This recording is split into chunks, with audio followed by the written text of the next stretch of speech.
मंगलाचरण करेंगे। ओम नमः सिद्धेभ्यः जय श्री ओम नमः सिद्धेभ्यः जय श्री ओम नमः सिद्धेभ्यः।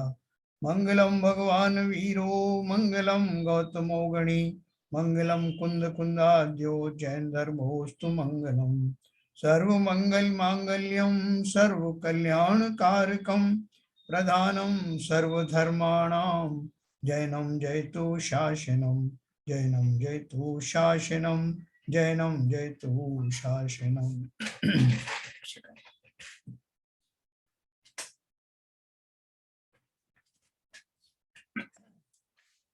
परमार्थ प्रकाश नाम का ग्रंथ हम स्वाध्याय कर रहे हैं, जिसके रचयिता हैं श्रीमद् योगेंदु देव। हमने अब तक 85-86 दोहे तक पढ़ लिए, उससे आगे हम लोग पढ़ेंगे आज। इन सब जो दोहों में एकदम तारतम्यता है, आप देखेंगे तो कैसे शनै शनै हमने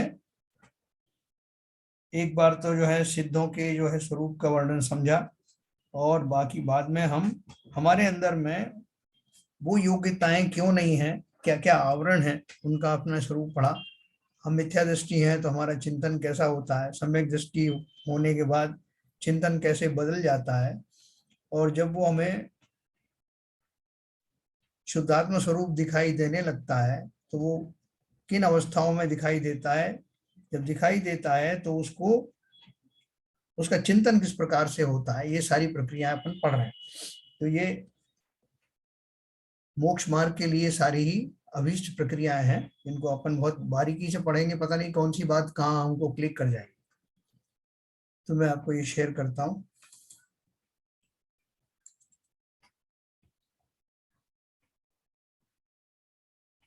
देखिए, कल अपन ने ये पढ़ा था 87 का, जो लास्ट का भावार्थ मैं आपको बता रहा हूँ। जो ब्राह्मण आदि वर्ण भेद हैं और पुरुष लिंगादि 3 लिंग हैं, वे यद्यपि व्यवहार न कर देह के संबंध से जीव के कहे जाते हैं, तो भी शुद्ध निश्चय न कर आत्मा से भिन्न है। तो सिंपल बात है ना। ये सारे ब्राह्मण आदि जो वर्ण हैं, पुरुष लिंग आदि जो है हमारे हैं, और वे व्यवहार न से देह के संबंध को लेकर के कहे जाते हैं, लेकिन वास्तव में तो देह की अपेक्षा से हमारे हैं, शुद्ध निश्चय नहीं कर तो आत्मा से एकदम भिन्न है और साक्षात त्यागने योग्य हैं। उनको वीतराग निर्विकल्प समाधि से रहित मिथ्या दृष्टि जीव अपने जानता है, और उन्हीं को मिथ्यात्व से रहित सम्यक दृष्टि जीव अपने नहीं समझता। आपको तो वह ज्ञान स्वभाव जानता है। तो इतना मूल फर्क है ना, ये मूल चिंतन में ही फर्क है। जो हम नहीं है उसे हम अपना मानते हैं, और जो हम हैं उसे अपना मानते नहीं। आगे वंदक शपणक आदि भेद भी जीव के नहीं है, ऐसा कहते हैं।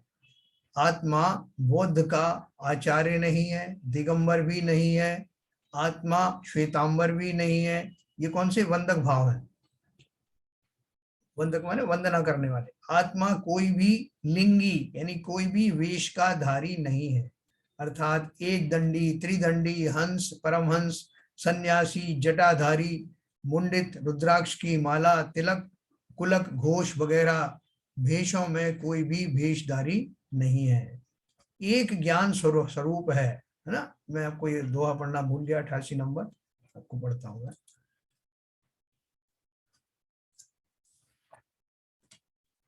अप्पा बंदौ खवणुना वियप्पा गुरु न होई, अप्पा लिंगु एक गुणा वीणाणु जाने जोई, है ना। तो क्या बोल रहे हैं कि वंदना के लिए, वंदना की अपेक्षा से मैं जो है कोई भी लिंग का धारी नहीं। मैं का अर्थ क्या है? जब जब मैं कहूं तो मैं का अर्थ है आत्मा। ये हमेशा अपने को प्रैक्टिस करनी है।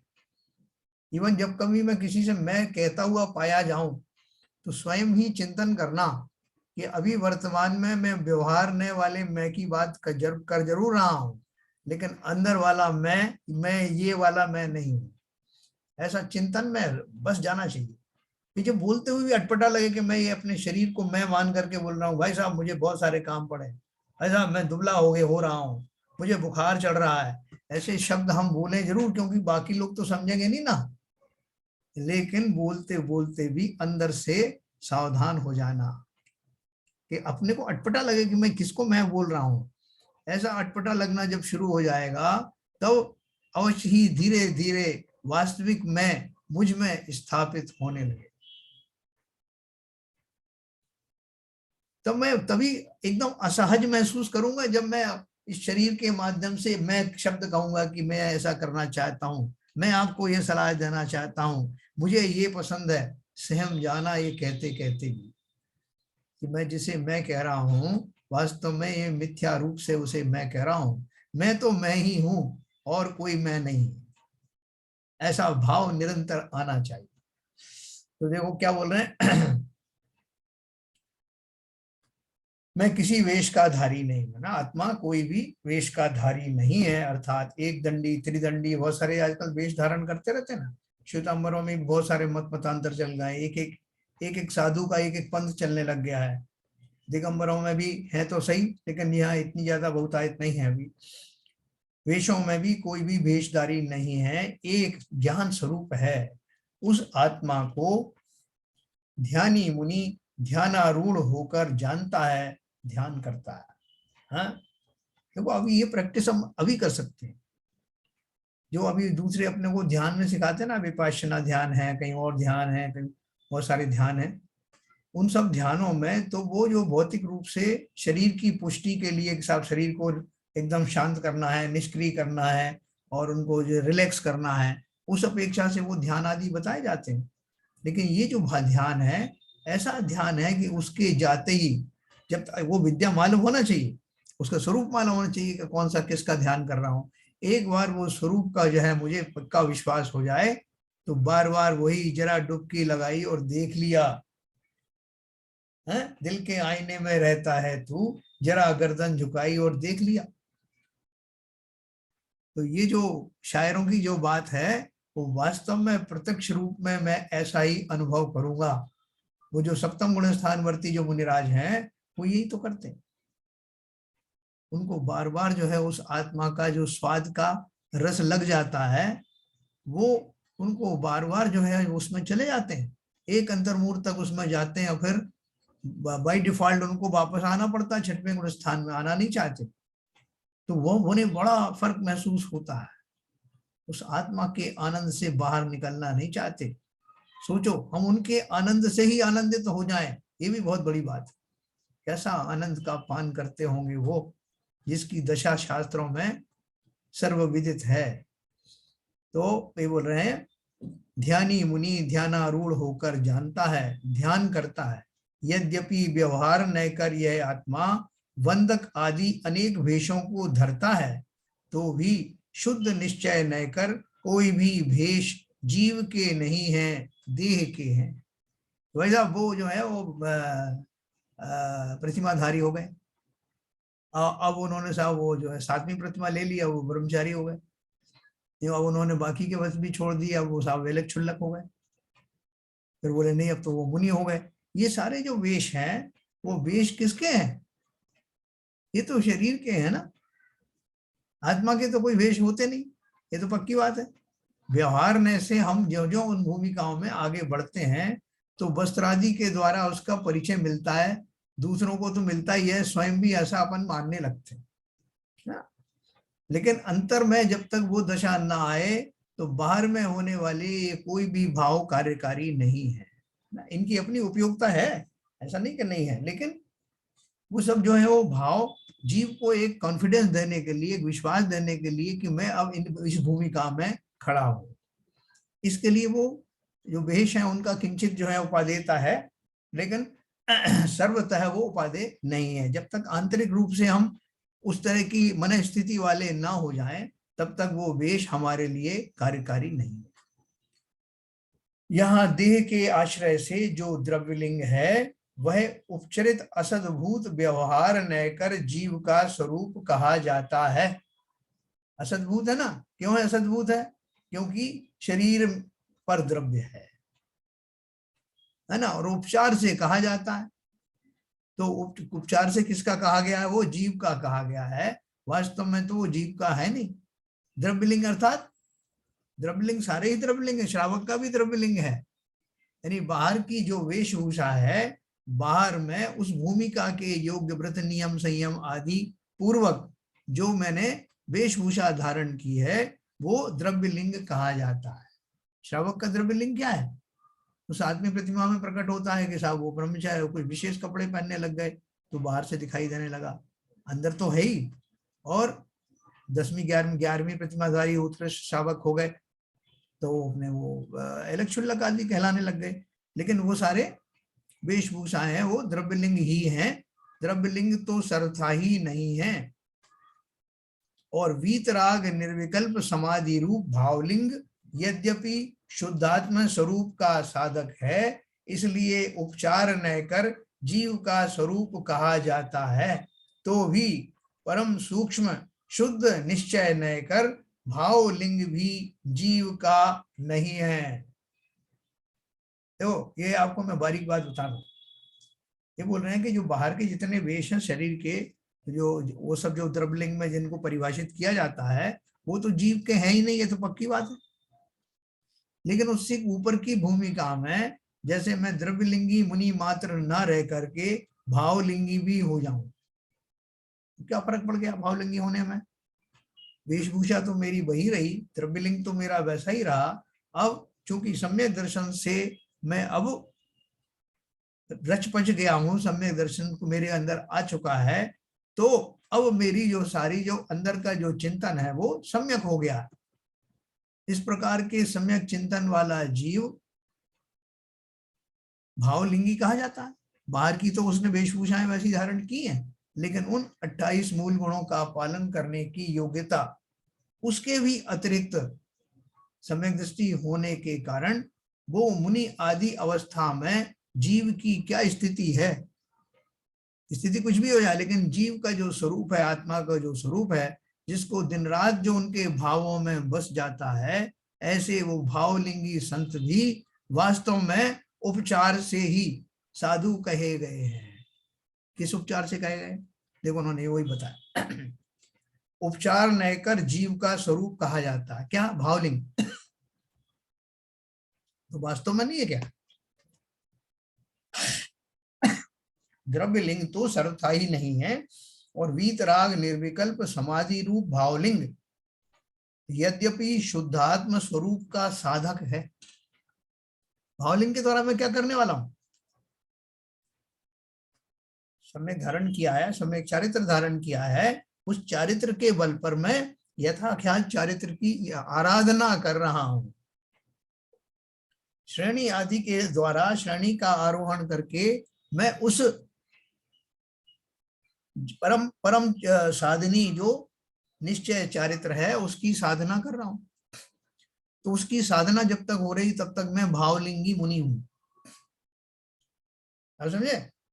तब भी मैं भावलिंगी मुनि हूं, क्योंकि अभी उस साधना में लगा हुआ हूं। तो उन्होंने क्या लिखा है, इसलिए उपचार न कर जीव का स्वरूप कहा जाता है, तो भी परम सूक्ष्म शुद्ध निश्चय न कर भावलिंग भी जीव का नहीं। जितने भी साधन है मेरे, वो सारे साधन साधन मात्र ही हैं, चाहे भले ही वो जो उत्कृष्ट साधन ही क्यों ना हो। जैसे कोई आदमी है, कोई कारपेंटर है, कारपेंटर के पास बहुत सारा सामान पड़ा हुआ है, और उसमें जो है वो छेनी हथौड़े और कील बिरंजी सारी चीजें हैं। तो वो उसके बाद उसको बोलते हैं फाइनली अब इस लकड़ी का एक बिल्कुल फाइनल फिनिश करने के लिए ये आपको एक आरी दी जा रही है, इसको एकदम फिनिश कर दो, ये परफेक्ट हो जाएगी।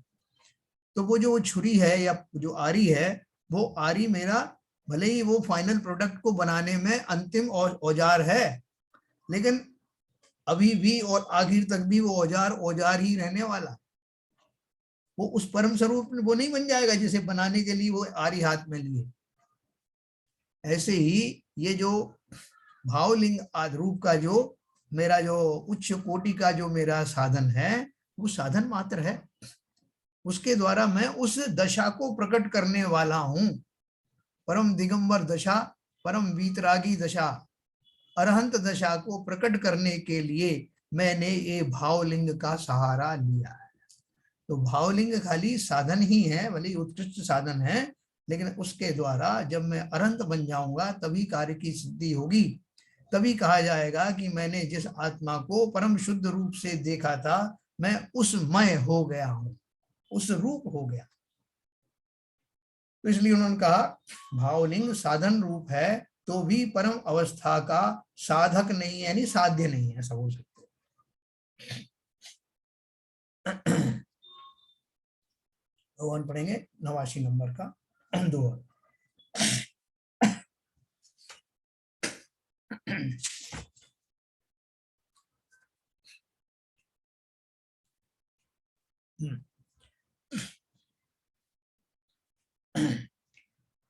अप्पा गुरु नवि शिष्यु नवि नवि सामो नवि भिच्चो सूरौ कायरु होई नवि नवि उत्तम नवि निच्चो।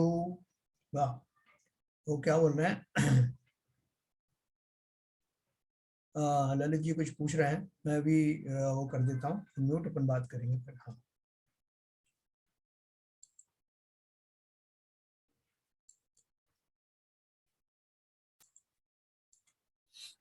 बोलिए ललित जी।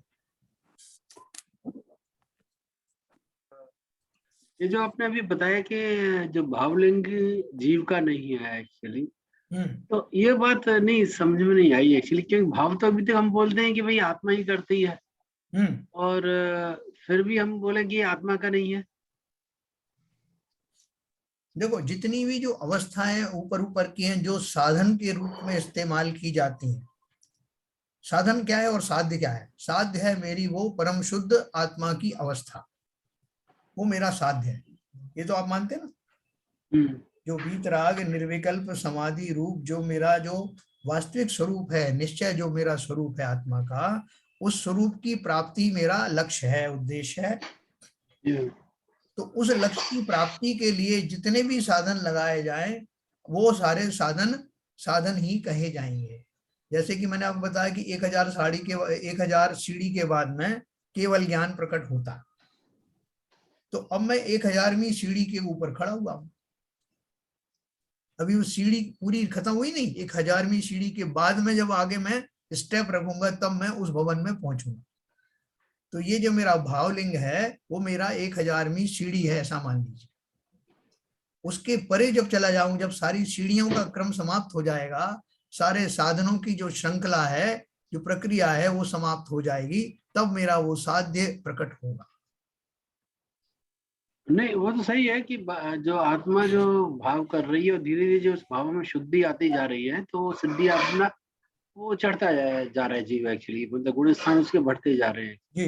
लेकिन ये भाव हुए तो आत्मा के ही। नहीं आत्मा एक जैसे आत्मा जो चौथे गुण स्थान पर थी, 5वें 6ठे 7वें पे, तो ये उसका जो स्थिति भाव की शुद्ध होती जा रही है। हाँ तो भाव आत्मा की तो अवस्था है वो। जैन साहब, नहीं एक मिनट और पूरी सुनने दो, और क्या मैं बोलूंगा 1 मिनट। हाँ 1 सेकंड। हाँ और नहीं क्या नहीं, यही मेरा कहना था कि क्योंकि अभी तक तो हम ये समझ से आए थे ना कि आत्मा भाव करती है, आत्मा भाव करती है। हाँ। अभी हम कह रहे हैं कि आत्मा ये भाव जो है आत्मा की नहीं है, मतलब आत्मा क्या, ऐसी कुछ लाइन है कि आत्मा की नहीं है। नहीं देखो इन्होंने क्या ये लिखा है, तो इसमें एक बात लिखी है कि इस शुद्धात्म स्वरूप का साधक है वीतराग निर्विकल्प समाधि रूप भावलिंग, यद्यपि शुद्धात्म स्वरूप का साधक है इसलिए उपचार नहकर जीव का स्वरूप कहा जाता है, तो भी परम सूक्ष्म शुद्ध निश्चय नहकर भावलिंग भी जीव का नहीं है, अर्थात जीव का स्वरूप नहीं है। जीव की वो जो वास्तविक परम शुद्ध अवस्था है, वो परम शुद्ध अवस्था में साधन साध्य साधक का भेद नहीं रहता, वो जैसी है तो वो परम शुद्ध जैसे अनंत अवस्था आ जाएगी तो भाव शून्य हो जाएगा, जीव आत्मा भाव शून्य हो जाएगी। नहीं भाव शून्य की बात नहीं है, भाव शून्य तो भाव कभी हो नहीं भी सकता। भाव जो साधना के जो भाव हैं, साधना साधक की जो भूमिका है वो भूमिकाएं समाप्त हो जाती है। जैसे हम अभी अगर एक मिनट, जैसे हम मुनिराज को अभी बोल देते हैं ना कि वो आचार्य परमेष्ठी हैं, मुनिराज को भी कहते हैं कि हे भगवान, बहुत सारे लोग भगवान कह के उनको वो संबोधित करते हैं। तो वो संबोधन किस तरह से है कि वो भविष्य में भगवान बनने वाले हैं, उस अपेक्षा से उस नए का प्रयोग करते हुए उनको भगवान कहते हैं। उसी तरह से जो मेरे लास्ट में जो मेरे भाव चल रहे हैं, जो उस परमात्मा शुद्ध अवस्था को प्राप्त करने के लिए की भूमिका में अनिवार्य हैं, वो सारे भाव तो हैं तो सही जीव के, लेकिन वो जीव जिसको प्राप्त करना चाहता है वो फाइनल स्टेज ये भाव नहीं है, ये कहना चाहते हैं। सर मैं थोड़ा बोलूं यहाँ पर? हाँ बोलिए।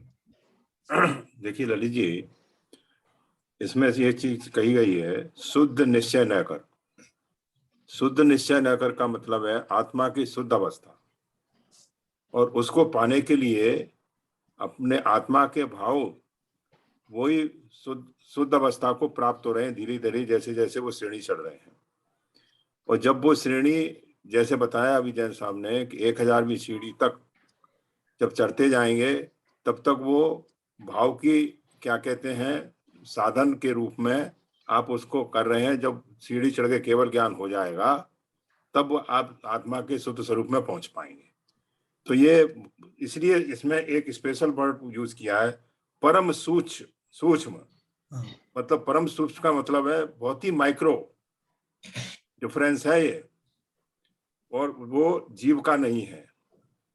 परम सूक्ष्म दृष्टि से निश्चय न करके वो स्थिति है जो मैं समझ पाया हूँ। देखो आप दिल्ली जा रहे हैं, दिल्ली के बॉर्डर लगी हुई है, उसमें दिल्ली में एक बोर्ड लगा हुआ है कि दिल्ली 1 किलोमीटर। अरे वो सिग्नल पे खड़ी है सर। हाँ एक सिग्नल पे खड़ी है, आउटर पे खड़ी हुई गाड़ी, आउटर पे। तो आउटर पे खड़ी हुई गाड़ी को आप उस स्टेशन का कह सकते हैं क्या कि भाई साहब हम पहुंच गए आगरा? बोले आगरा पहुंच गए क्या? बोले हाँ साहब पहुंच गए, समझो आप ऐसे ही समझो। बोले मतलब? बोले आउटर पे खड़े हैं। बोले जब पहुंच जाओ तब मुझे फोन कर देना, मैं लेने आ जाऊंगा। तो लेने वाले को ही पता है कि आउटर का मतलब क्या है, और बताने वाले को ही पता है। तो ये जो भावलिंग के द्वारा जो कुछ मैं स्थिति प्राप्त करना चाहता हूं वो आउटर है, अभी अंदर प्रविष्ट नहीं हुआ। इसलिए उन्होंने कहा जीव के नहीं है, कहने का अर्थ क्या है, जीव की जो शुद्ध दशा है वो उसमें इसका स्थान नहीं है, वो दिखाई नहीं देगा। जब हम फाइनल वहां पर पहुंच जाते हैं तो बाहर के जितने भी साधन है वो बाहर ही छोड़ जाते हैं। तो ये साधन है जो जब उसकी जो उत्कृष्ट अवस्था है आत्मा की, उसमें वो साधन दिखाई नहीं देंगे, वो तो सीधा साध्य है, साधने वाला ही वो साध्य बन जाता है। ऐसे भी कह सकते हैं किसी क्लास को पास करने के लिए हम पढ़ते हैं, और पढ़ाई में हमारा भाव भी लगते हैं और द्रव्य भी लगता है, और जब तक और पढ़ते रहते हैं, और जब तक वो क्लास पास नहीं होती तब तक तो हम उस अवस्था में नहीं पहुंच पाते ना। तो ऐसे ही जो शुद्ध जीव की जो शुद्ध परम अवस्था है उसका स्वरूप कह ही नहीं सकते जब तक हम पढ़ रहे हैं, हम उसके प्रयास में हैं। जब प्रयास पूरे हो जाएंगे तो उस अवस्था पहुंच जाएंगे, ये कहने का मतलब है बस। बिल्कुल सही एग्जाम्पल, बहुत बढ़िया एग्जाम्पल है। आपने एग्जाम दिया है तब तक भी अपन नहीं कहते कि साथ नहीं कहते, एग्जाम दिया जब रिजल्ट मिल जाएगा तब कहेंगे। सर इसमें यही मैं कह रहा हूँ। एक चीज और पूछनी थी। इसमें जो लास्ट वर्ड है भाव लिंग साधन रूप है, वह भी परम अवस्था का साधक नहीं है। इसका क्या मतलब साधक नहीं है? साधक की जगह साध्य होना चाहिए वो शब्द। हाँ वही है, साध्य नहीं है। हाँ वही मेरे को वही डाउट हो रहा था कि कहीं इसमें मीनिंग इसका प्रॉपर नहीं आ रहा। हाँ उसका मतलब है साध्य नहीं है, मतलब साध्य अवस्था जो अपन चर्चा कर रहे हैं वो साध्य अवस्था वो है। साधक तो मतलब वो खुद है ना जीव, साध्य नहीं है, वो शब्द होना चाहिए। हम किसी स्त्री का वो स्टेज पे उतारने वाले सब अरंत अवस्था में जो भाव होंगे वो जीव के हैं। बिल्कुल जीव के नहीं, भाव तो वो भी जीव के ही है, लेकिन ये क्या बोल रहे हैं भावलिंग उस समय जो जीवलिंग है वो जीव मतलब जब अरहंत अवस्था में पहुंच गए तो भावलिंग उस समय जीव का है। वो कोई लिंग नहीं है वहां पर लिंग नहीं है, दशा है, लिंग मत मानिए उसे। पर भाव तो है ही ना कुछ एक्चुअली। नहीं भाव तो चलते ही रहेंगे, भाव क्यों नहीं चलेंगे, भाव तो जो है सिद्धों के भी भाव होते ही है। अरे ज्ञान के, अरे भाव शून्य थोड़ी आत्मा की गुण ही है चेतन और भाव, उसका वो जब भाव ही खत्म हो जाएंगे तो आत्मा का अस्तित्व खत्म हो जाएगा भाई।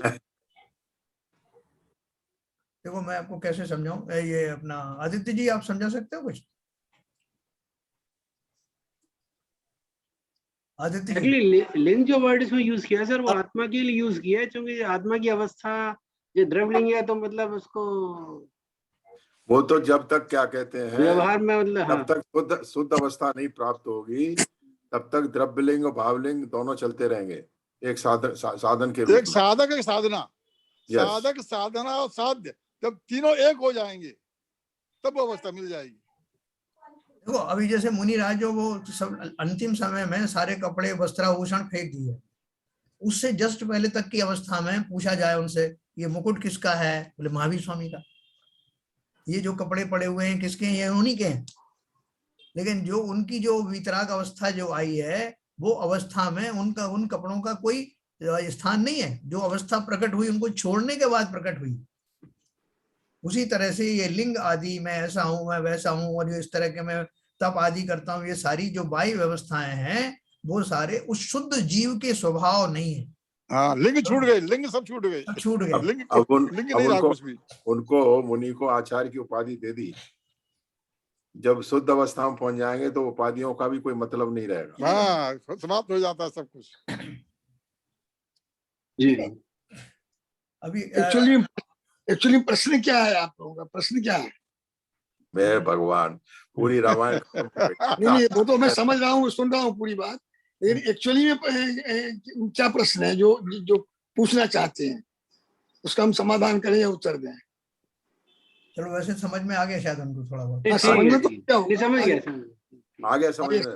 आगे तो आ गया। हाँ चलो ठीक है, तो अपन आगे चलेंगे। अभी 88 नंबर का ये था। कभी हाँ। आपको ये था योग्य, कभी और भी चर्चा आएगी, मेरे को कुछ और अच्छी सूटेबल एग्जांपल दिखेगी तो मैं आपको बताऊंगा बाद में। हाँ ठीक है, ठीक है। तो 88 जो हमने पढ़ा अभी, अभी तक के सब समझ में आ रहे हैं ना? और कोई प्रश्न? भाई साहब बहुत अच्छा किया, आपने अपने शिष्यों को देखते रहते हैं कौन ने क्या इशारा किया, और तो बहुत बढ़िया। मैं आपकी इस गुण के लिए पुनः आभारी हूँ आपका। बहुत अच्छा, आपने कब से यह देख लिया कि किसको कहाँ पर शंका हो रही है, और आपने तुरंत ही वो शंका का समाधान किया। बहुत ही बढ़िया। I appreciate this attitude. चलिए बहुत बढ़िया। क्या है, मैं भी सोच रहा था हाथ उठाने की, वो साधक पूछने की। मैंने कहा छोटा सी चीज है, जब अनम्यूट होंगे तब पूछेंगे इसको। हमारे यहाँ तो हाथ उठाना एक बड़ी चीज मानी जाती है। आप दूसरे उसमें ले जा रहे हैं। ये आपका ह्यूमर है। नहीं सर, अपने तो जहाँ शिष्य अपने क्लास में हाथ उठाते थे ना, कुछ प्रश्न होता था, वो हाथ उठाने वाली बोलता था हाथ उठाओ, किसको आता है हाथ उठाओ। ललित जी, ये कवि वाली भाषा है, हाथ उठाना।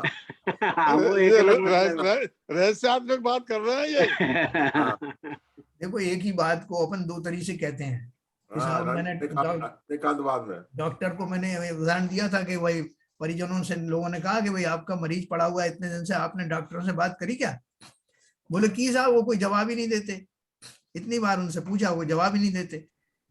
फिर एक दिन उनसे पूछा क्यों भाई क्या हाल है? बोले डॉक्टरों ने जवाब दे दिया साहब।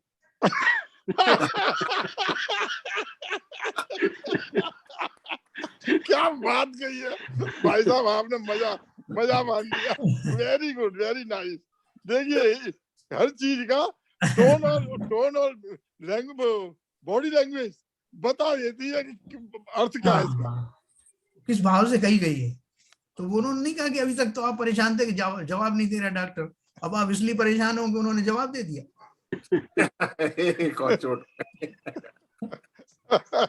ठीक है, बहुत बढ़िया साहब, बहुत बढ़िया। आगे चलो। चलिए साहब, तो अपन एक दो और पढ़ेंगे 88 89। मेरे ख्याल से अभी इसमें कोई विशेष ऐसी चीज नहीं जो पूछने वाली हो, तो अपन आगे बढ़ते हैं, फिर अपन आगे बढ़िए।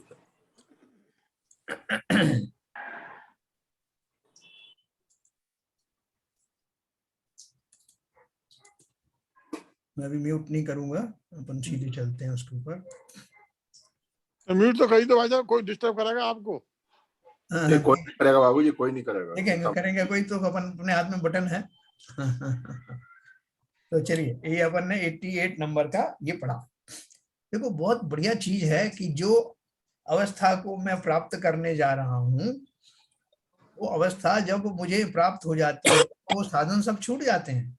मैं आपको एक उदाहरण देने वाला था कि किसी स्त्री को सजा संवार करके स्टेज पर उतारना था, तो उसके जितने भी जो लोग लगे हुए थे उसको संवारने के लिए, जो साधन लगे हुए थे, जो लिपस्टिक, पाउडर, जो केश सज्जा आदि के लिए जो उपकरण थे, वो सारे उसमें लगे हुए थे। और एक समय पहले देखते तो वो सब उसके कंगा भी लगा हुआ है, ये भी लगा है, कोई फोटोग्राफ खींचता तो वो कहता कि ये कंगा इस स्त्री का है, देखो इसको ये जो ये पहनाया जा रहा है इसका है। लेकिन जब वो फिनिश्ड रूप से तैयार होकर के फाइनल स्टेज पर प्रदर्शित होती है तो वो सारे साधन हटा लिए जाते हैं, जो श्रृंगार करने वाले थे वो सब हट जाते हैं, जो वहां के काजल की डिब्बी और ये सब थे वो सब हटा लिए जाते हैं, और फाइनल जो प्रोडक्ट होता है वो आपके सामने होता है। तो वो जो प्रोडक्ट है, फाइनल प्रोडक्ट है, कोई आपसे पूछे कि वो कंगे उसके हैं क्या, वो बिंदिया उसकी है क्या, बोले नहीं, उस स्वरूप के वो अब कुछ भी नहीं है। उस स्वरूप को पाने तक के लिए वो साधन के रूप में जरूर इस्तेमाल किए गए थे, लेकिन अब उनका कोई सरोकार नहीं है। जो फाइनल प्रोडक्ट था वो ये प्रोडक्ट है जिसकी प्राप्ति के लिए वो साधन इस्तेमाल किए गए। तो इस तरह से वो जो भावलिंग के ऊपर, समस्त लिंगों के ऊपर है ना, ये लिंग जो तो आपको समझ में आई गए, द्रव्य लिंग, भावलिंग, जो सब जितनी भी उपाधियां हैं, शरीर से जुड़ी हुई जो उपाधियां हैं, वो सारी उस परम शुद्ध आत्मा का स्वरूप नहीं है। उसका स्वभाव ना होने के कारण उनको उसका जीव का शुद्ध निश्चय से जीव का नहीं कहा। ठीक है सर, अब आगे चलते हैं। ठीक है, अपने तो आगे जब गुणस्थान अतीत हो जाते हैं, 14वें गुणस्थान के बाद में जो सिद्ध का स्वरूप है, जो परम शुद्ध स्वरूप है, तो वो नया तीत ही हो जाता है।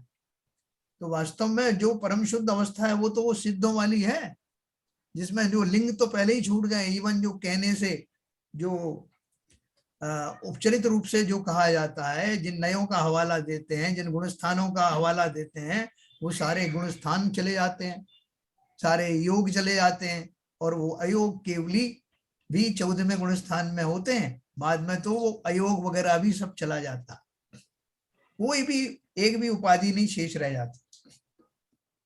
अयोगी भी नहीं कहते अपन उनको, है ना। निकल परमात्मा भी अपन उपचार से कहते हैं। उपचार से क्यों कहते हैं? क्योंकि अभी तक शरीर था उनका, इसलिए मैंने निकल कहा कि अब वो शरीर भी नहीं रहा। तो शरीर ना रहने के बाद वाली जो अवस्था है वही परम शुद्ध अवस्था है, और ऐसी शुद्ध अवस्था का धारी मैं आज अभी इसी वक्त भी हूं, आवरणों से ढका हुआ। जिसका मुझे चिंतन करना है। ये सारा जो शास्त्र आपको बता रहा है कि आपको जब चिंतन करोगे तो किस स्वरूप का चिंतन करने वाले हो। वो शुद्ध सोना अंदर है, अभी प्रोटियों से भरा हुआ है। हाँ, उसमें आप अगर आप उसको अशुद्धि पूर्वक उसका चिंतन करोगे तो आपको क्या मजा आने वाला है, वो उसका आपको वास्तविक ज्ञान होगा ही नहीं। मैं तो उस सोने को जो है चिंतन कर रहा हूँ, जिसमें तांबा भी पड़ा है, पीतल भी पड़ी हुई है, उसमें जस्ता भी पड़ा हुआ है, तो बोले हो गया काम तुम्हारा। तुम्हें वो शुद्ध सोना दिखाई नहीं दे रहा है, तुम प्राप्त क्या करोगे, है ना। उस तरह की बात। तो आगे यह गुरु शिष्यादिक भी नहीं है ना। इसका दुआ पढ़िए सर। हाँ पढ़ता हूँ, 88 89 नंबर, थोड़ा नीचे करिए उसको।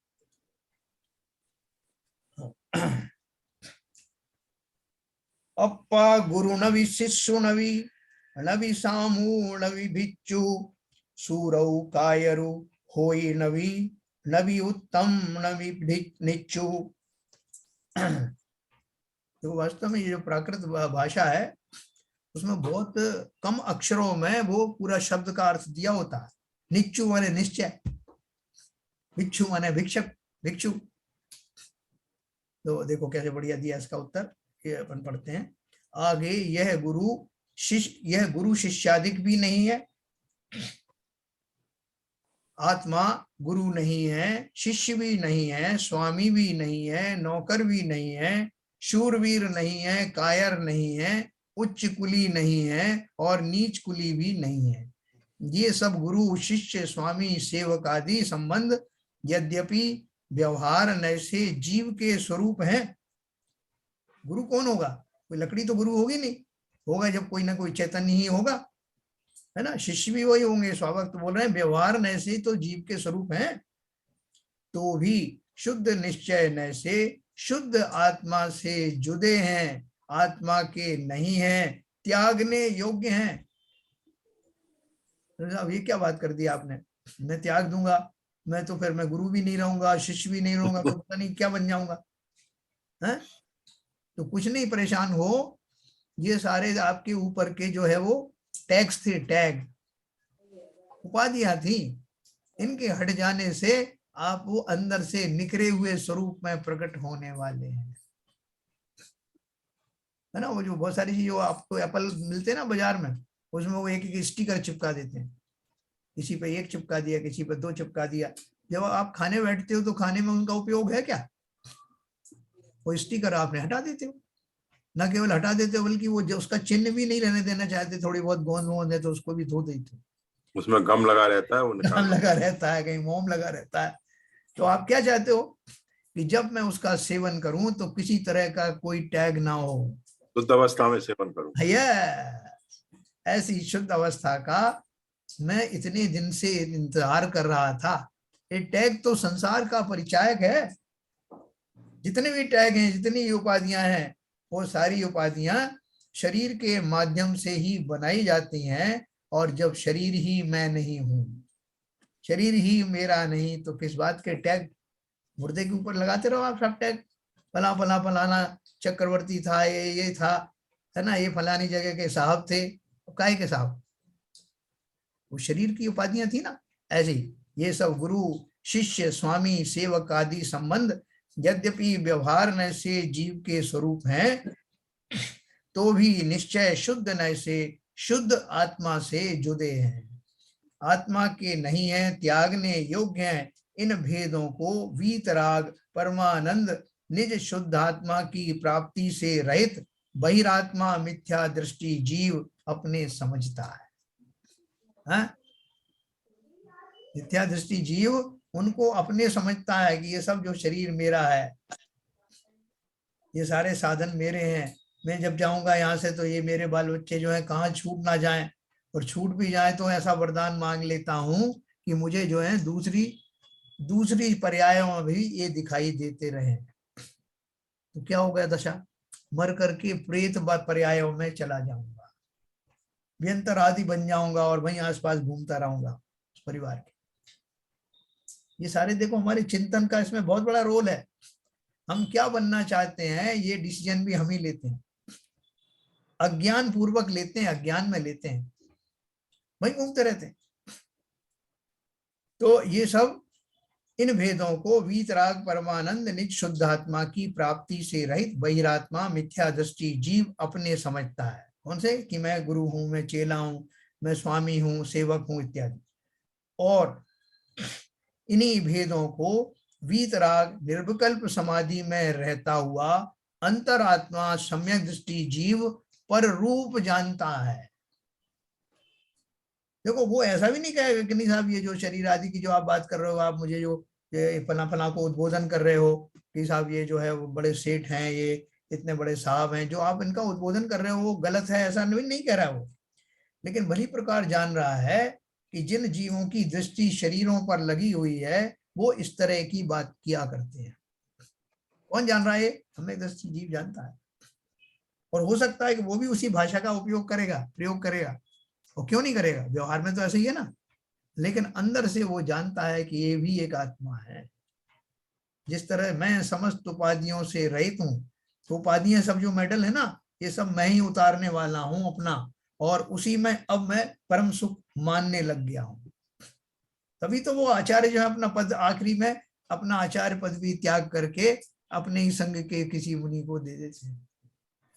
ये जिम्मेवारी भी, ये भाव भी, इस तरह का जो भाव है वो भी मेरे पास, मेरे लिए टैग है। इस सभी टैग से निवृत्त होने के बाद में जो निर्विकल्प दशा प्राप्त होने वाली है उसकी प्राप्ति के लिए खुशी खुशी इस तरह के सब टैग उतार देता है। तो ये 89 नंबर हो गया। अब देखिए 90 नंबर। अप्पा मानुषी देउणवी अप्पा तिरुण होई, अप्पा नारो कहीं विणवी नाणियों जानी जोई। 90 नंबर का देखिए।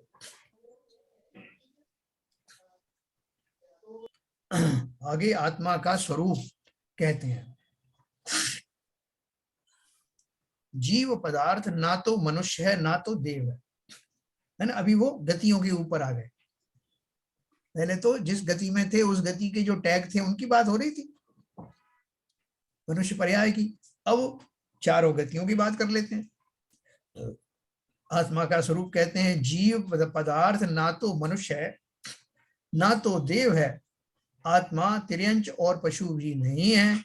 आत्मा नारकी भी कभी नहीं, अर्थात किसी प्रकार भी पर रूप नहीं है, परंतु ज्ञान स्वरूप है ना। जैसे अलग अलग रोल देते हैं ना, कि भाई साहब आपको पिछली बार मैंने ड्रामे में ये पार्ट दिया था, रोल दिया था आपको, जो है वो रावण का रोल दिया था, अब मैं आपको राम का रोल देता हूँ, अब मैं आपको हनुमान का रोल देता हूँ। तो ये सारे रोल में वही तो जीव है, अलग अलग रोल को करता हुआ दिखाई देता है, लेकिन वो रोल जो है वो रोल्स उसके लिए तो दो खाली अपनाए जाने वाले हैं ना, वो उसका स्वरूप थोड़ी अस्ति। ऐसे ही वो कह रहे हैं तिरंच पशु भी नहीं है, आत्मा नारकी भी कभी नहीं है, अर्थात किसी प्रकार भी पर रूप नहीं है, परंतु ज्ञान स्वरूप है। उसको मुनिराज तीन गुप्ती के धारक और निर्विकल्प समाधि में लीन हुए जानते हैं। मैं ज्ञान स्वरूप हूं, ये मुझे क्यों नहीं पता लग रहा?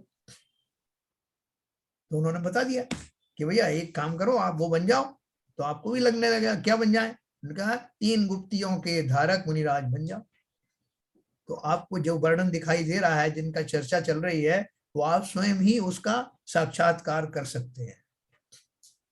तो अपन को मालूम पड़ गया कि मुझे क्या करना पड़ेगा उसके लिए। उसको मुनिराज तीन गुप्ती के धारक और निर्विकल्प समाधि में लीन होकर के जानते हैं। निर्मल ज्ञान दर्शन स्वभाव जो परमात्म तत्व उसकी भावना से उल्टे राग द्वेषादि विभाव परिणामों से उपार्जन किए जो शुभ अशुभ कर्म हैं, उनके उदय से उत्पन्न हुई मनुष्यादि विभाव पर्यायों को भेद अभेद स्वरूप रत्नत्रय की भावना से रहित हुआ मिथ्या दृष्टि जीव अपने जानता है, और इस अज्ञान से रहित सम्यक दृष्टि ज्ञानी जीव उन मनुष्यादि पर्यायों को अपने से जुदा जानता। बस इतनी सी लाइन है हमारी जो इस दोहे में कही गई है कि मिथ्या दृष्टि जीव उन पर्यायों को अपना स्वरूप मानता है, जबकि सम्यक दृष्टि जीव उन पर्यायों से अपने आप को अलग मानता है।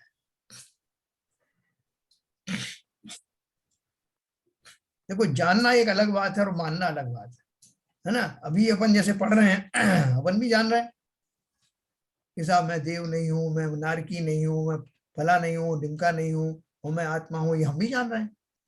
तो हमारे जानने में और सम्यक दृष्टि जानने में क्या फर्क हो गया? कि हम जान तो रहे हैं लेकिन मान नहीं रहे। और जानने मानने में क्या फर्क है? क्योंकि मानने वाला जीव अंदर से ऐसा ही है, ऐसा उसका भाव भाषण उसको हो जाता है, और तदनुसार उसके जो भाव हैं उसमें वो सब विसंगतियां निकल जाती हैं।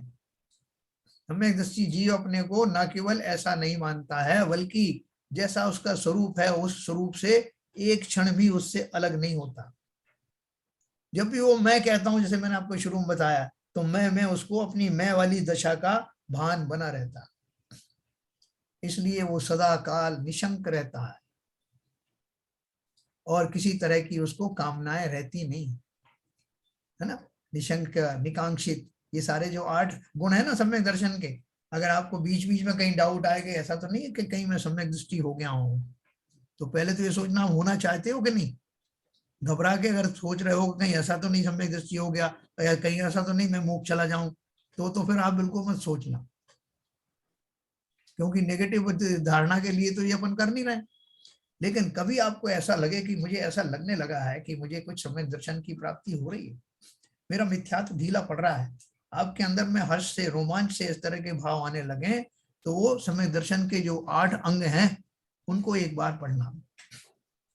उनको पढ़ने से ऊपर के 2 ही पढ़ लेना कि क्या मैं निकांक्षित होता जा रहा हूं, मेरी आकांक्षाएं समाप्त हो रही क्या संसार संबंधी, है ना। इस पर्याय संबंधी और आगे की आगामी प्रभाव की अपेक्षा से भी मेरी अब जो है चिंताएं, मेरे विकल्प, मेरी चाहत समाप्त हो रही है क्या इस भाव की, प्रभाव की। अब मेरी आकांक्षाएं, और मुझे जिन धर्म में ऐसा विश्वास हो रहा है या भी शंकाएं बनी हुई हैं, ये 2 ही गुण अपन जो है अपने आप को बीच बीच में टटोल लेना कि शरीर आदि में होने वाली आसक्तियों में कुछ कमी आई क्या, मेरे परिजन आदियों के प्रति जो मेरा मोह था उसमें कुछ कमी आई क्या? शरीर में होने वाली जो प्रतिकूलता है उनके प्रति मुझ में कुछ समता भाव घटित हुआ क्या? 4-5 क्वेश्चन अपने आप से कर लेना तो आपके दो फायदे होंगे। अगर मिथ्या भ्रांति हो गई होगी तो वो समझ जाएंगे कि नहीं ऐसा कुछ नहीं, और अगर वास्तव में ऐसा कुछ होने लगा है तो रोमांच होने लगेगा कि मैं सही दिशा में जा रहा हूं। तो इस तरह से सम्यक दृष्टि जीव उन पर्यायों में मैं पना अपनापन नहीं मानता। आगे 91 नंबर का पढ़ते हैं दुआ। देखो अभी हमारा काफी सरल हो गया, इतना जो अपन ने बैकग्राउंड पढ़ा तो अभी तुरंत समझ में आता चला जा रहा है। 91 नंबर में अप्पा पंडियो मुख नवी नवी ईसरु नवी नीसु तरुणौ बूढ़ौ बालु नवी अण्णु विकम विशेषु। कितना बढ़िया है। फिर आगे फिर आत्मा का स्वरूप कहते हैं।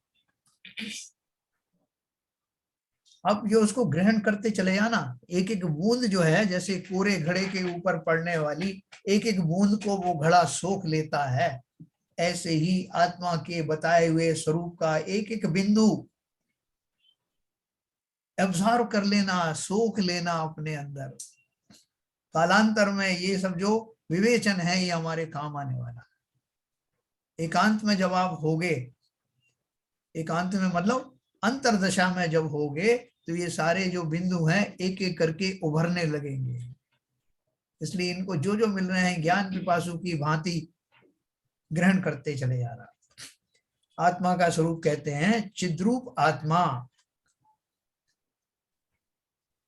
विद्यावान व मूर्ख नहीं है, धनवान सब बातों में समर्थ भी नहीं है, दरिद्री भी नहीं है, जवान बूढ़ा बालक भी नहीं है।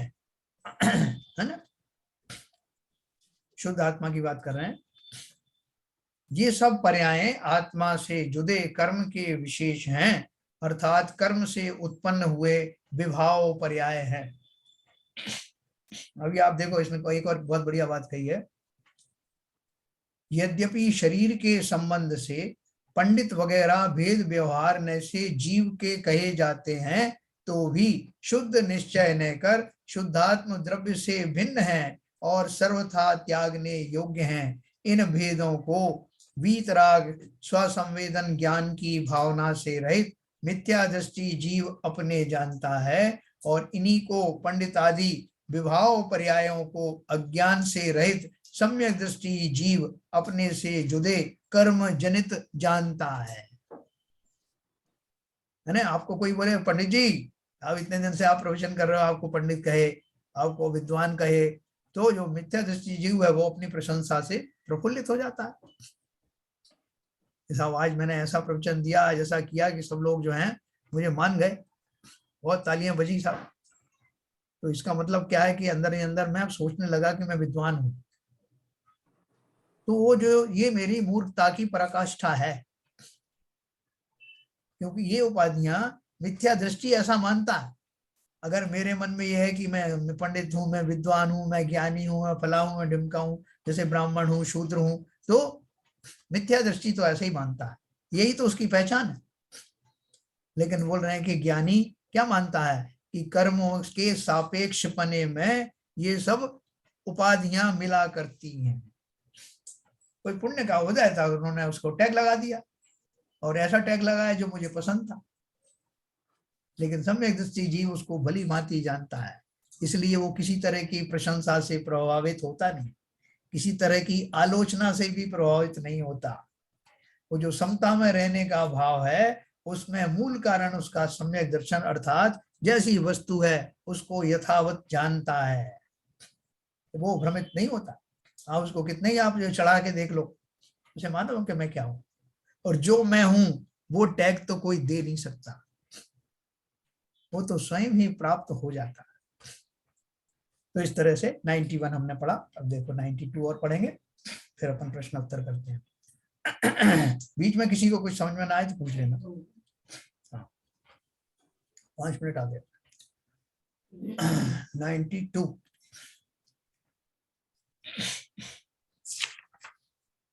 हमारे पास भी एक अलार्म लगा हुआ है, श्रीमती जी हमको घड़ी देख के टोकती रहती है कि ऐसा नहीं कि उसी में लगे रहो, देख रहे हैं घड़ी क्या बजा रही है, लोगों को आकुलता रहती जाने की, तो हमें बीच बीच में अलार्म बजा देती है। हमने घड़ी घंटी बजा देती आपकी? हैं? आपकी घंटी बजा देती? हाँ, घंटी बज रही बहुत देर से कि लोगों को घर जाने दो भाई, कैसे रोक के रखा है। मैंने कहा भाई 5 मिनट आगे कर रखी घड़ी। तो चलो ठीक है, वो आपके हित में कहते हैं, उनको लगता है कि सब बोर तो नहीं कर रहे हैं किसी को, इसलिए नहीं नहीं नहीं, पता ही नहीं पड़ता साहब, घंटी की जरूरत ही नहीं है। तो आगे मैं बाकी बाद में जाकर उनको दिखाता हूँ घड़ी कितने मिनट आगे थी, कितने मिनट में मैंने बोला। जो बोर हो रहा है वो छोड़ के जा सकता है सब, any time. Free to go, he is not bound. Bore तो कोई हो ही नहीं सकता इसमें। नहीं, वो दूसरे कमिटमेंट होते हैं ना लोगों के। बोर होने का प्रश्न नहीं है, ये तो बहुत ही अच्छी चीज चल रही है, इसमें तो लगता है कि चलाते ही रहो, बंद मत हो। चलिए, तो एक अपन दुआ और पढ़ेंगे 92 नंबर का। पुण्यो विपाऊ विकालुणहु धम्मा धम्मो विकाऊ एक विअप्पा होइणवी मेलवी चे अणभाव। क्या अर्थ दिया इसका देखो 92 नंबर का। आगे आत्मा का चेतन भाव वर्णन करते हैं। पुण्य रूप शुभ कर्म, पाप रूप अशुभ कर्म, अतीत अनागत वर्तमान काल, आकाश, धर्म द्रव्य अधर्म द्रव्य, शरीर, इनमें एक भी आत्मा नहीं है। हाँ, किसमें नहीं है? चेतन भाव की बात कर रहे हैं, क्या उसका वर्णन कर रहे हैं?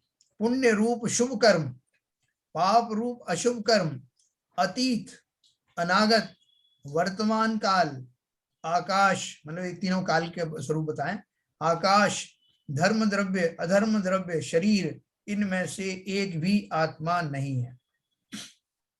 चेतन भाव को छोड़कर, अर्थात एक चेतन भाव ही अपना है। भावार्थ है, व्यवहार नयकर यद्यपि पुण्य पाप आदि आत्मा से अभिन्न है, तो भी शुद्ध निश्चय नयकर भिन्न है। व्यवहार नय से तो अभिन्न है। क्यों है व्यवहार नय से अभिन्न? क्योंकि आत्मा ही अपने भावों के द्वारा पुण्य और पापों के भावों का सृजन करता है, इसलिए एक अपेक्षा से तो आत्मा ही करता है ना। लेकिन शुद्ध आत्मा में वो नहीं पाए जाते, इसलिए वो शुद्ध निश्चय से आत्मा के नहीं है। व्यवहार नयकर यद्यपि पुण्य पाप आदि आत्मा से अभिन्न है, तो भी शुद्ध निश्चय नयकर भिन्न है और त्यागने योग्य हैं। उन पर भावों को मिथ्यात्व रागादि रूप परिणत हुआ बहिरात्मा अपने जानता है और उन्हीं को पुण्य पाप आदि समस्त संकल्प विकल्प रहित निज शुद्धात्म द्रव्य में सम्यक श्रद्धान ज्ञान चारित्र रूप अभेद रत्नत्रय स्वरूप परम समाधि में तिष्ठता सम्यक दृष्टि जीव शुद्धात्मा से जुदे जानता है ना। ये सारे भावों को सम्यक दृष्टि जीव जुदे जानता है। देखो अभी मैं आपको एक बहुत इंपॉर्टेंट बात बताऊं। सारे अलंकार लगा दिए सर आत्मा में। देखो अपन एक बात करते हैं ना, जब उस दिन अभी चर्चा हो रही थी, बाबूजी ने भी लिखा था उसमें कि जो निदान सहित जो दान आदि करता है, तो वो तो खोटे पुण्य को ही बांधता है, वो प्रशस्त पुण्य या जो सातिशय पुण्य को नहीं बांधता, क्योंकि निदान पूर्वक किया है। अर्थात पुण्य बंधा भी तो बहुत कम मात्रा में और क्वालिटी वाइज भी निकृष्ट पुण्य का बंध होता है, ये बात ठीक है। लेकिन हम जितनी भी क्रियाएं करते हैं सुबह से लेकर शाम तक, हम भले ही प्रत्यक्ष रूप से ऐसी कामना करके वो नहीं करते कि मैं पूजन कर रहा हूं तो मुझे इसका ये लाभ मिल जाए, या मैं अभिषेक आदि कर रहा हूं उसका मुझे ये लाभ मिल जाए। ये हम सोचते हैं कि हमारा अंदर में ऐसा कोई भाव नहीं है, ऐसा हम सोचते हैं। लेकिन हम सब जानते हैं कि हम सब पाप को हटाना और पुण्य को सृजन अंक अर्जन करना चाहते हैं। हम सब अपने दिल पे हाथ रख के देखें, ये सारी प्रक्रियाओं के द्वारा हम वीतराग अवस्था की प्राप्ति के लिए ये सब कर रहे हैं, या खाली इसलिए भाव से कर रहे हैं कि भाई साहब पाप नहीं होगा और पुण्य बंधेगा इसलिए कर रहे हैं। इस भूमिका में ज्यादातर हमारी ऐसी वृत्तियां होती हैं कि मैं पाप से बचने के लिए पुण्य क्रियाओं में लगा हुआ, लेकिन वो पुण्य क्रियाओं को लगने के अंदर भी हमें अभी वो वीतराग वाला मार्ग नहीं दिखाई दे रहा। हम खाली एक क्या बोलते हैं स्टॉप गैप अरेंजमेंट किया हुआ है हमने कि भाई साहब जब मोक्ष दशा आएगी जब आएगी, अभी तो पापों से बचने के लिए जो पुण्य जितना मिल जाए वो ले लूं। पापों से बचने के लिए पुण्य की प्राप्ति नहीं कर रहा हूं मैं, पापों से बचने के लिए सम्यक क्रियाएं कर रहा हूं, वो सम्यक क्रियाएं जो मुझे वीतराग की ओर ले जा रही हैं, ऐसा भाव रखना। पुण्य क्रियाएं करने में तो फिर बैकग्राउंड में वही आ जाता है कि पुण्य क्रियाएं जब फलित होंगी तो मुझे धन आदि की प्राप्त होगी, भौतिक सुख अच्छे मिलेंगे, देवादि गतियां मिलेंगी, ऐसा मेरे बैकग्राउंड में चलता रहता है। अपने बैकग्राउंड को टटोलना, एकांत में बैठकर सोचना कि मेरा चिंतन क्या है, कि आखिर में तो हमें चिंतन की बात करनी ना, तो सब तरफ से चिंता अपना उपयोग को हटा करके अपने में जोड़ के एकांत में सोचना कि मेरी प्रक्रिया क्या चल रही है, चिंतन की प्रक्रिया क्या चल रही है। क्या मैं पुण्यादि की का अर्जन को अभीष्ट मानता हूं, उनके द्वारा अर्जित किए जाने वाली सुख सुविधाओं को चाहता हूं? ये प्रश्न अपने आप से करना।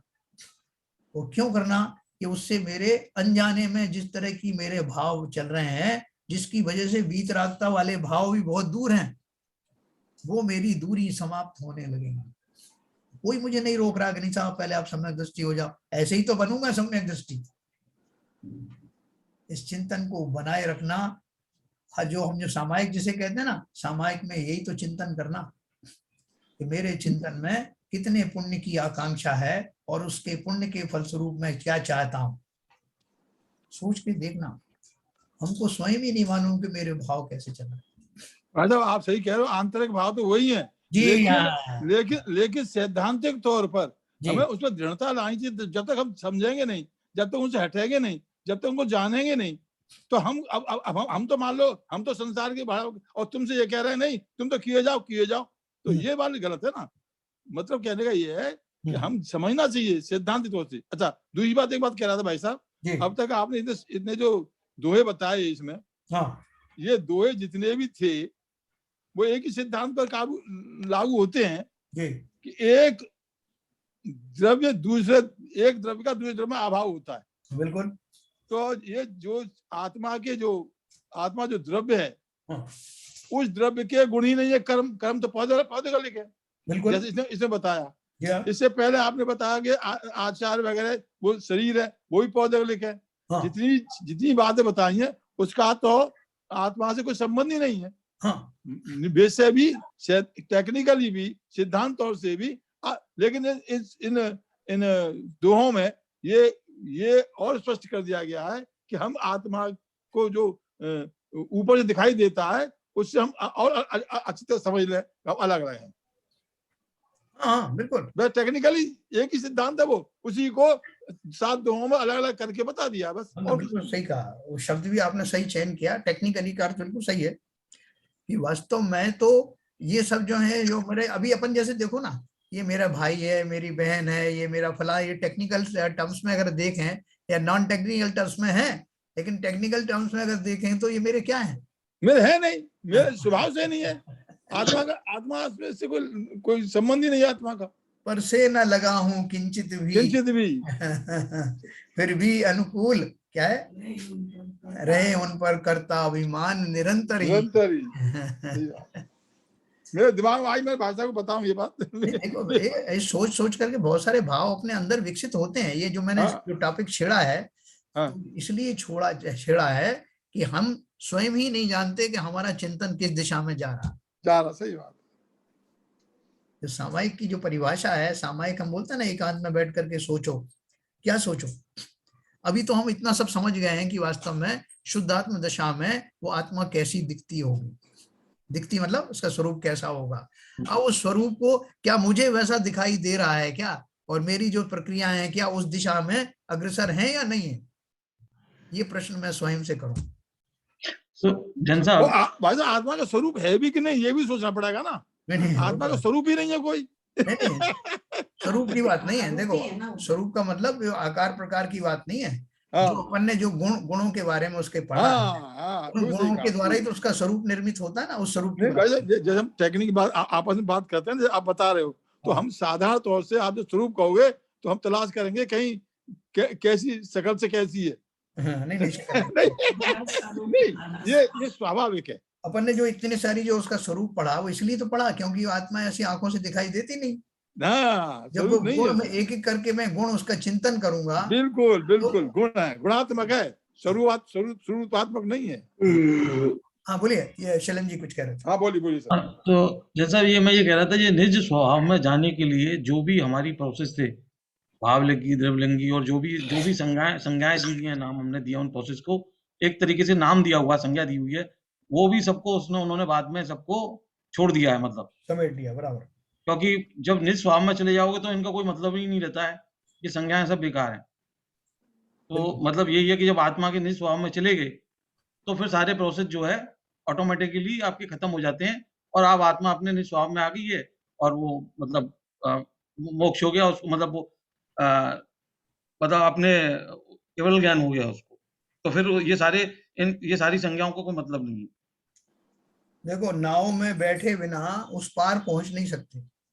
हाँ नहीं, प्रोसेस जो बताया वो तो सही है, आप जो प्रोसेस है, लेकिन लास्ट में योगेंद्र देव जी यही सिद्ध कर रहे हैं कि बाद में यदि किसी को ये है, कोई ये सोचता है कि वो भावलिंगी मुनि है या द्रव्यलिंगी मुनि है या वो इस प्रोसेस से निकल रहा है, तो बाद में ये भी सारी चीजें छोड़नी ही है, जब भी जाके निज स्वभाव में मिल पाएंगे, अदरवाइज नहीं हो पाएगा। हाँ, वही मैं बोल रहा हूँ कि जैसे कोई नाव में बैठा, उसको बोला जाए साहब आप यहाँ तक आ गए हो, एरोप्लेन से उतरा, वो जहाँ पे एयरपोर्ट था वहां उतरा, वहां से थोड़ी दूर के बाद में रेलवे स्टेशन से आगे की स्टेशन पे गया, फिर उसने बस का सहारा लिया, फाइनली जा करके उस पार एक नदी आई, नदी के उस पार उसका गांव था जहां उसे जाना था, तो उसने नाव पकड़ी।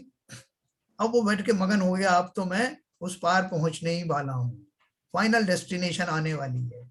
नाव में हर्षित होकर बैठ गया और उस पार जैसी नाव लगी, अब वो नाव से उतरना चाहिए कि नहीं उतरना चाहिए? नाव छोड़ना चाहिए कि नहीं छोड़ना चाहिए? नहीं छोड़ेगा तो कैसे पहुंचेगा गांव में? बोले भाई साहब मुश्किल से नाव पकड़ी है, मुश्किल से नाव पकड़ी, आप कह रहे छोड़ो। छोड़ना ही चाहिए। काय के लिए पकड़ी है? वहां पहुंचने के लिए पकड़ी है, नाव में बैठने के लिए पकड़ी है? छोड़ने के लिए ही पकड़ी है। छोड़ने के लिए पकड़ी, इसका अर्थ क्या है कि वो नाव में बैठने और उससे उतरने तक के पहले की जो सब प्रक्रिया थी वो सब छोड़ने योग्य है। वो तो साधन थे पहुंचने के लिए, आगम है अपना गंतव्य पहुंचने के लिए। वो गंतव्य क्या है? वही परम शुद्ध निश्चय नए स्वरूप आत्मा है, जिसमें मेरा पदार्पण होने वाला है। समस्त टैगों से छुटकारा लेकर के जब मैं उस दशा में पहुंचूंगा तो वो आत्मा ना तो नाव है, ना वो एरोप्लेन है, ना कोई साधन है। वो ये भी तो कह सकते हैं कि जो वो दशा आ जाएगी तो अपने आप छूट जाएगी सब ये सब। हाँ, वो तो अलग अलग तरीके से कहा जाता है, लेकिन समझाने के तरीका ये जो चरणान योग का जो तरीका है वो ये है ना, वो आप जो कह रहे हैं वो कर्णान योग का तरीका है कि जो अपने आप छूट जाएगा जब उस दशा को प्राप्त होगा। ठीक है सर, तो सब लोगों को थोड़ा बहुत आनंद आया होगा। सर ये जो अपन लेवल जो अपन छोड़ते नहीं है, जैसे पूर्व लेखा अधिकारी, पूर्व चीफ इंजीनियर और बड़े बड़े उसमें लिखवाते हैं, तो हम तो उसको नहीं छोड़ रहे। आप हमसे कह रहे हो कि हम कुछ प्राप्त कर लें, 2 आत्मा और 4 मतलब वो व्रत ले लें, 2-4 व्रत ले लें, उनको आप छोड़, मतलब उनको भी आप मतलब बता रहे हैं कि ये कोई मतलब ही नहीं है। नहीं, वो भी है, उनके साथ में वो भी उपाधि जुड़ जाएंगे ना, उपाधि जोड़ते रहो जब तक जोड़ना है। अभी बोले जब भूतपूर्व अध्यक्ष हो गया, हाँ वो तो कम कम भूतपूर्व तो लगा है ना, हाँ। तो उसको खुश करने के लिए लोगों ने और लगा दिया भूतपूर्व अध्यक्ष हो गया। अरे भाई अब भूत से सब डरते हैं, भूत लगा दोगे तो सब डरने लग जाएंगे। हाँ, इसलिए और लगा दिया। बाबूजी उसको तो पॉकेट में रख के लेके चलते हैं, डरते कहाँ हैं भूत से? भूत से डरने लगते भैया। भूत तो पॉकेट में रहता है हमेशा। क्या आरपी जनता? बहुत सुंदर सर। भूतपूर्व चाहिए क्या? भूतपूर्व चाहिए, भूतपूर्व सभी सब सुंदर है। ये तो स्वयं ही अभूतपूर्व है। सही बात है। तो चलिए अपन फिर से इस अभूतपूर्व आत्मा का फिर से कल रसास्वादन करेंगे। Okay sir, okay. मुझे लगता है रिपीट करना पड़ेगा। चलिए जिनवाणी। मिथ्यतम नाश वेको ज्ञान के प्रकाश वेको आप पर भास वेको भानु सी बखानी है। छहो द्रव्य जान वेको बंध विधि भान वेको स्वपर पिछान वेको परम प्रमाणी है। अनुभव बताए वेको जीव के जताए वेको काहू न सताए वेको भवे और आनी है। जहाँ तहाँ तार वेको पार के उतार वेको सुख विस्तार वेको यही जिनवाणी है। हे जिनवाणी भारती तोए जपू दिन रहे जो तेरी शरण गए सो पावे सुख चैन। जिनवाणी के ज्ञान से सूझे लोकालो सो वाणी मस्तक धरो सदा देते दो सदा देते दो। जिनवाणी माता की जय।